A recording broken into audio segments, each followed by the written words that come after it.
Hello, my Biblio darlings, and welcome. In case we haven't met, my name is Mally, and you are watching Bibliothesia.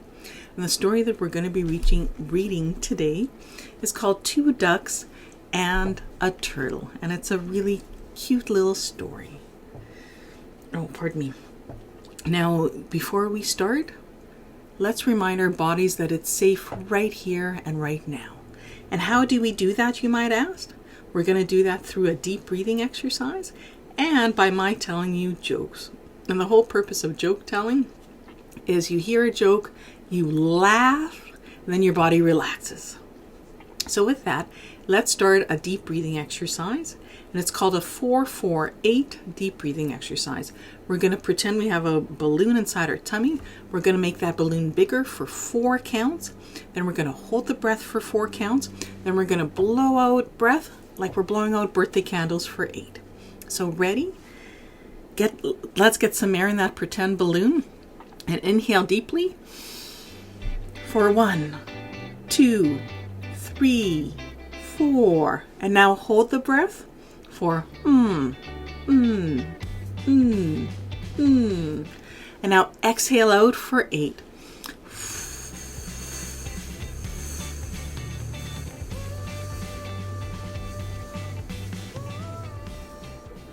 Good job. And you know, for me, when I do the deep breathing exercises, my body feels calmer and more at peace. So I'm hoping that that's also happening for you as well. And now, to get your body to relax some more, I'm going to reach over for my joke book, bring it over, and read to you 3 knock-knock jokes. So here's the first knock-knock joke. Knock, knock. Who's there? Miff. Miff who? Miff, it'll make you feel better. I'll tell you. Let me read it again because I'm not getting it. Miff, it'll make you feel better. I'll tell you. Miff, it'll make you feel better. I'll tell you. Miff, it'll make... Oh, if it'll make you feel better, I'll tell you. Oh, okay. I'm hoping you're laughing. Okay. Next one. Knock, knock. Who's there? Eerie. Eerie who? Eerie comes wearing that silly hat again. Like here he comes wearing that silly hat again. And here's our third joke. Knock, knock. Who's there? Tot. Tot who? Tot you were somebody else. Sorry. Oh, thought you were somebody else? Tot you were somebody else? Okay. Well, I'm hoping that you're feeling more relaxed. And let's read the story. 2 ducks and a turtle. And let's look at the page first before I read the story. It looks like there's a girl in a red and pink dress standing by a boy with green shorts and a blue shirt, and they're pointing up at the sky. It looks like there's a little bunny, a white bunny, and it looks like there's white flowers, and beside them and over a bit on a hill is a little girl with red hair, and she's looking like this. And then up above there are 2 ducks, and I think they're flying, and they're hanging on to a branch, and on the branch a turtle has bitten onto the branch. And there's also a dragonfly and the sun as well. Not sure what this is about, but let's read and find out. Relax, be very still, and listen. Listen carefully to this tale about a turtle who lived in a very large pond full of cool, clear water.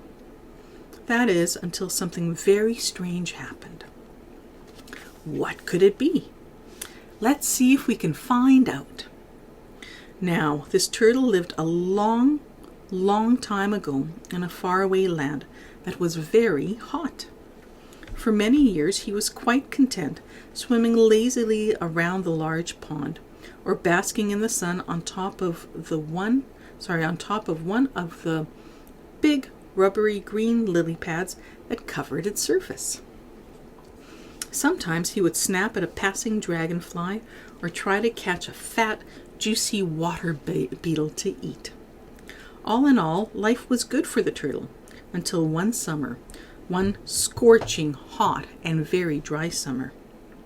The rain stopped falling, and the sun shone so fiercely that the cool, clear water in the pond began to dry up. Little by little, the pond shrank. It means it got smaller. Every day it became drier and drier, smaller and smaller, until finally there was so little water left that the turtle decided he must take actions to find a new home before it disappeared completely. But how on earth would he do this? Early one morning, as the sun took hold of the bright blue sky, the turtle set off to look for help. Before long, he heard two ducks quacking loudly to each other as they flew overhead. Quickly, the turtle called up to them, "Ducks! You ducks up there, please help me. My home pond is drying up. Would you kindly take me to a new pond full of water?" "But how can we do that?" replied the ducks. "We're flying in the air, and you're down there on the ground." Now, as it so happened, at that very moment, the turtle tripped over a long, straight stick that lay across his path. "What if you carry this stick between your beaks?" he shouted up. "Then I could hold on to the middle with my mouth, and you could carry me to a new pond." "That's a good idea," agreed the ducks, landing beside him. "But if we do, you must promise us that you will not open your mouth." I guess what they're meaning is open the mouth while he's hanging on to the stick, because that would mean that he would fall and hurt himself, and that wouldn't be good. And so it was agreed. The ducks placed the stick between them, and with the turtle holding on with his mouth, they took off. The ducks carried the turtle across the sky towards a pond full of cool, clear water shimmering in the distance. On the way, they flew over a field where some children were playing noisily. Hearing the flapping of the ducks' wings above them, the children looked up and burst out laughing at the strange sight that met their eyes. "How ridiculous!"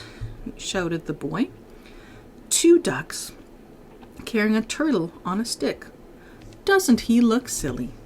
Well, this made the turtle very angry. Even though he probably did look odd, there was a very good reason for it. In his rage, he shouted at the children, "You're the silly ones. You don't understand." And as he opened his mouth to speak, the poor turtle lost his grip on the stick, oh no, and tumbled down out of the sun-filled sky, crashing onto the grass with a thump. "Ouch!" he shouted, rubbing his sore, bruised head. "If only I hadn't listened to those children. I'll think twice before angrily snapping at someone again." And here's the lesson or the moral of the story. All too often, we open our mouths in anger without thinking about what might happen next. A wise person thinks before they speak, and if they can't say something kind, they keep silent. It is like the old saying, if you can't say anything nice, don't say anything at all. So I think that is some really wise words, and also keep in mind in your life, people can say all kinds of things about you, which might be true and it might not be true. But here's the thing, people can say all kinds of things about you, but it's how well you're feeling about yourself that will determine if you respond back. So people can tell me, I have green hair, or my long hair looks silly, or, wearing a shirt like this, nobody wears a shirt like that. And I might believe the person and think, oh, they're right. If I had green hair, or think, oh, they don't like my long hair.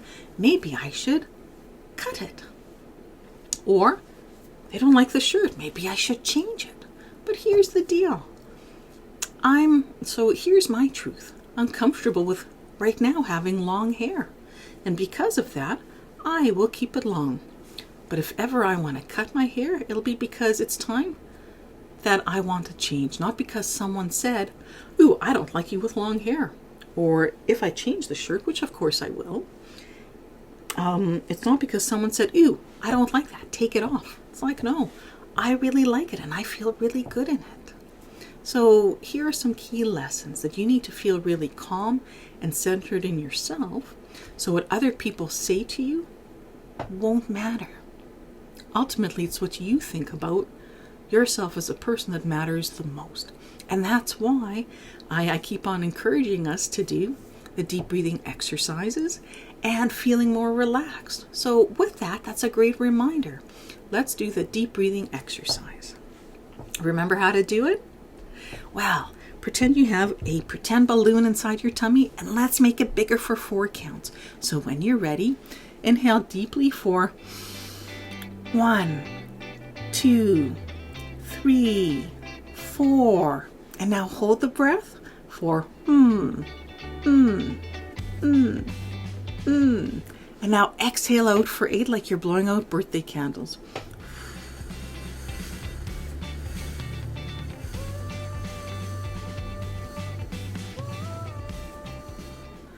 Good job. Is your body feeling more relaxed? I'm hoping so. I know that mine is. But let me reach over for my joke book. So here are my 3 knock-knock jokes. Knock, knock.